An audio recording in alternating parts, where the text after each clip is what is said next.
اعوذ باللہ من الشیطان الرجیم بسم اللہ الرحمن الرحیم وَإِذْ قَالَ رَبُّكَ لِلْمَلَائِكَةِ إِنِّي جَاعِلٌ فِي الْأَرْضِ خَلِيفَةً قَالُوا وَتَجْعَلُ فِيهَا مَنْ يُفْسِدُ فِيهَا وَيَسْفِكُ الدِّمَاءَ وَنَحْنُ نُسَبِّحُ بِحَمْدِكَ وَنُقَدِّسُ لَكَ قَالَ إِنِّي أَعْلَمُ مَا لَا تَعْلَمُونَ صدق اللہ العظیم۔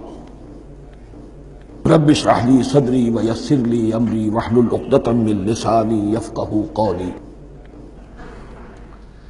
جیسا کہ میں نے عرض کیا تھا، سورہ بقرہ کے پہلے 4 رکوع نہایت اہم ہیں، نہایت جامع ہیں۔ پہلے 2 رکوعوں میں 3 قسم کے انسانوں کی وضاحت کی گئی، 3 قسم کے کردار کے نقشے کھینچ لیے گئے۔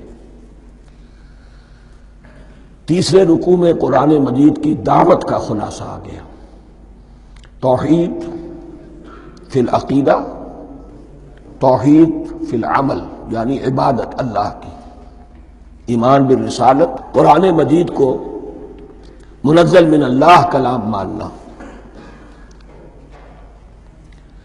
اس میں اگر شک ہے تو جو بھی چیلنج تھا، اگر واقعتاً تمہیں شک ہے، حقیقت میں شک نہیں ہے، لیکن جیسا کہ تم کہہ رہے ہو کہ تمہیں شک ہے تو کوشش کرو اس کے مقابلے کی ایک صورت بنانا ہو۔ پھر آخرت، جنت اور دوزخ، ان دونوں کا تذکرہ ہو گیا۔ پھر ایک خاص مسئلہ جو قرآن مجید کے اسلوب پر اعتراض کی شکل میں آیا کہ اس میں مچھر جیسی حقیر شے کا بھی تذکرہ ہے، اس کی حکمت بیان کر دی گئی کہ تشبیہ اور تمثیل میں ظاہر بات ہے کہ ممثل لہو اور ممثل بہی میں مناسبت چاہیے۔ جس چیز کے لیے تمثیل بیان کی جا رہی ہے، جس شے سے تمثیل بیان کی جا رہی ہے، ان میں مناسبت ہونی چاہیے، اس میں عظیم یا حقیر کا کوئی سوال نہیں۔ پھر یہ بات کہ جن لوگوں کے دلوں میں زیغ ہے، کجی ہے، وہ اس قرآن سے بھی ان کی ضلالت میں، گمراہی میں اضافہ ہوگا۔ جو لوگ طالب حق ہیں ان کو یہ قرآن مجید ہدایت دے گا، اور کن کو اللہ گمراہ کرتا ہے؟ جو سرکش ہے، جو نمبر 1 اللہ سے جو عہد کر کے دنیا میں آئے تھے اس کی خلاف ورزی کر رہے ہیں اور صلہ رحمی کے بجائے قطع رحمی کرتے ہیں۔ اس کے بعد ایک بہت اہم فلسفیانہ بات آ گئی، اور اسی کے ضمن میں میں نے اصل میں یہ ساری بات دہرائی ہے۔ میں نے کہا تھا کہ یہ بات واضح ہوگی آگے جا کر سورہ غافر میں۔ پھر ذہن میں لائیے کہ جب یہ صورت نازل ہوئی ہے، سورہ غافر نازل ہو چکی تھی، لہذا یہاں اجمالی تذکرہ ہے، وہاں تفصیلی تذکرہ ہے۔ اہل جہنم کا قول نقل ہوا ہے، ربنا امتنا اثنتین واحییتنا اثنتین فاعترفنا بذنوبنا فہل الی خروج من سبیل۔ اے اللہ، تو نے 2 مرتبہ ہم پر موت وارد کی، 2 مرتبہ ہمیں زندہ کیا، اب ہم نے اپنے قصور تسلیم کر لیے، تو اب یہاں سے بھی کوئی اور مرحلہ ہے یا نہیں؟ یہاں سے نکلنے کا بھی کوئی راستہ ہے یا نہیں؟ اس سے حقیقت یہ واضح ہوئی، انسان کی تخلیق اول ہوئی عالم ارواح میں، صرف ارواح کی حیثیت سے، اور حدیث میں آتا ہے الارواح جنود مجندہ، لشکروں کی شکل، تمام انسان۔ ان سے عہد لیا گیا الست بربکم قالوا بلی، پھر سلا دیا گیا ارواح کو۔ یہ گویا کہ پہلی موت تھی جو ہم گزار آئے۔ پھر عالم خلق کا مرحلہ آیا۔ عالم خلق میں یہ تناسل کے ذریعے سے رحم مادر میں جب ایک جنین تیار ہوتا ہے تو ایک حدیث ہے حضرت عبداللہ ابن مسعود سے، 4 مہینے کا جب جنین ہو جاتا ہے تو اس کے بعد وہ روح لا کر اس میں پھونک دی جاتی ہے۔ یہ گویا کہ احیاء اولا ہو گیا، پہلی مرتبہ کا زندہ کیا جانا، پہلی موت کی نیند سے جگا دیا گیا۔ اے تازہ واردان بساط ہوائے دل، اب ہم اس دنیا میں اس جسد کے ساتھ زندہ ہوئے، اب پھر موت آئے گی، جسد یہی چلا جائے گا جہاں سے آیا تھا، روح جہاں سے آئی تھی وہاں واپس جائے گی۔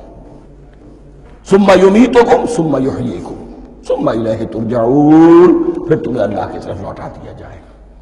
یہ ہے بہت گہرا نقطہ فلسفہ دین کا۔ اس کے بعد مضمون شروع ہو رہا ہے خلافت کا، جس کا اجمالی جو ہے تذکرہ تیسرے رکوع کی آخری آیت میں آ گیا، هو الذی خلق لکم ما فی الارض جمیعا، زمین میں جو کچھ ہے اے انسانوں تمہارے لیے پیدا کیا گیا۔ اسی کے ساتھ جڑتا ہوا مضمون اب خلافت کا آ رہا ہے۔ وَإِذْ قَالَ رَبُّكَ لِلْمَلَائِكَةِ إِنِّي جَاعِلٌ فِي الْأَرْضِ خَلِيفَةً، اور یاد کرو جب کہ کہا تھا تمہارے رب نے فرشتوں سے، میں بنانے والا ہوں زمین میں ایک خلیفہ۔ اب خلیفہ کی حقیقت کو سمجھیے، خلیفہ کسے کہتے ہیں؟ نائب۔ عام طور پر لوگوں کو مغالطہ ہوتا ہے کہ خلیفہ جانشین جو ہے وہ تو کسی کے موت کے بعد ہوتا ہے، زندگی میں تو نہیں ہوتا۔ لیکن یہاں اصل میں ہمارے لیے بہت آسان ہے، انسان کی جو اصل حقیقت ہے اس دنیا میں اس کو سمجھنے کے لیے یوں سمجھیے کہ ہم آج سے 50 سال پہلے انگریز کے غلام تھے، ہمارا بادشاہ یا ملکہ انگلستان میں تھا یا تھی، دہلی میں وائس رائے ہوتا تھا۔ وائس رائے کا کام کیا ہے؟ جو حکم آیا ہے ہز میجسٹیز گورنمنٹ کا یا ہر میجسٹیز گورنمنٹ کا جو حکم آیا ہے بلا چون و چرا، بغیر کسی تغیر اور تبدل کے نافذ کرے۔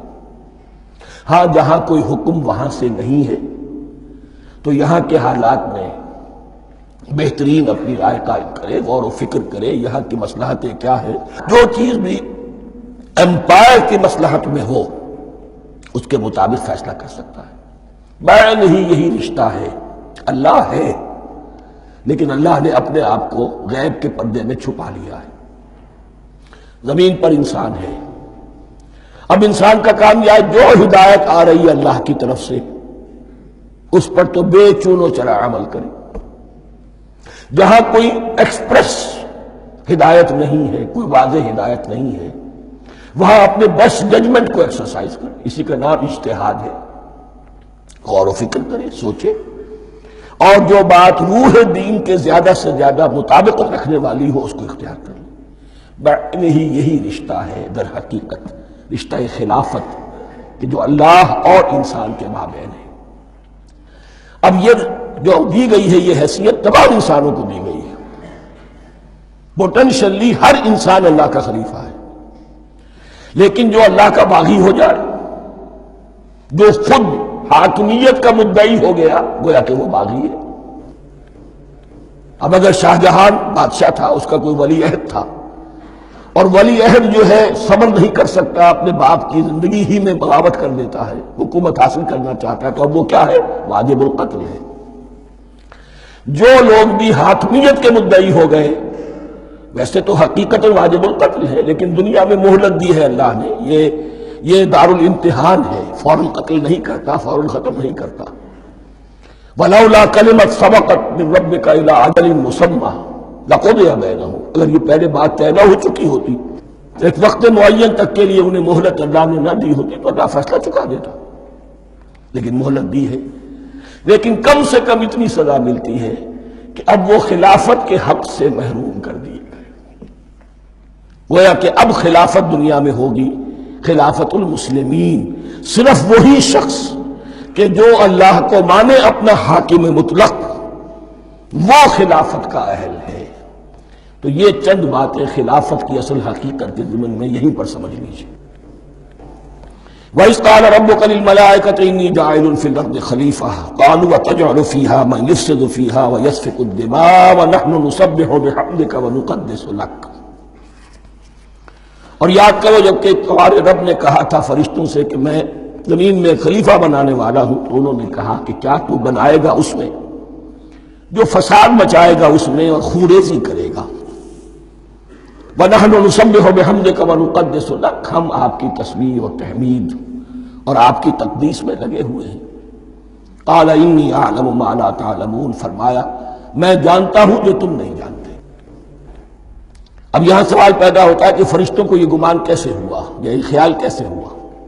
دو رائے ہیں اس میں۔ ایک تو یہ کہ انسان کی تخلیق سے پہلے اس دنیا میں جنات تھے، اور انہیں بھی کچھ اللہ نے تھوڑا سا اختیار دیا تھا، اور انہوں نے یہاں فساد مچایا۔ انہی پر قیاس کرتے ہوئے فرشتوں نے سمجھا کہ انسان بھی پھر زمین میں فساد مچائے گا، خوریزی کرے گا۔ ایک دوسری اصولی بات یہ کہی گئی ہے کہ خلافت کا لفظ جب استعمال ہوا تو اس کے معنی ہے کہ کوئی نہ کوئی اختیار بھی ملے گا. جنات کے بارے میں خلافت کا لفظ کہیں نہیں آیا، انسان کے بارے میں آ رہا ہے. خلیفہ بالکل بے اختیار نہیں ہوتا، جیسا کہ میں نے عرض کیا جہاں واضح حکم ہے تو اس کی تو تنفیذ، جہاں نہیں ہے وہاں اپنی رائے سے جتنا بھی بہتر سے بہتر سوچ سکتا ہو انسان رائے قائم کرے. یہ اختیار جو ہے ظاہر بات ہے جہاں اختیار ہوگا صحیح استعمال ہونے کا بھی امکان ہے، غلط استعمال ہونے کا بھی امکان ہے. اختیار تو بلکہ یہ کہ آپ کا پولیٹیکل سائنس کا تو ایکسیم یہ ہے authority turns to corrupt and absolute authority corrupts absolutely. تو ٹینڈنسی کرپشن کی ہوتی ہے اختیار کے اندر. اس بنا پر انہوں نے قیاس کیا کہ اس میں فساد ہوگا، خوریزی ہوگی. اللہ تعالیٰ نے فرمایا اپنی حکمتوں سے میں خود واقف ہوں، میں کیوں بنا رہا ہوں یہ میں جانتا ہوں، تم نہیں جانتے.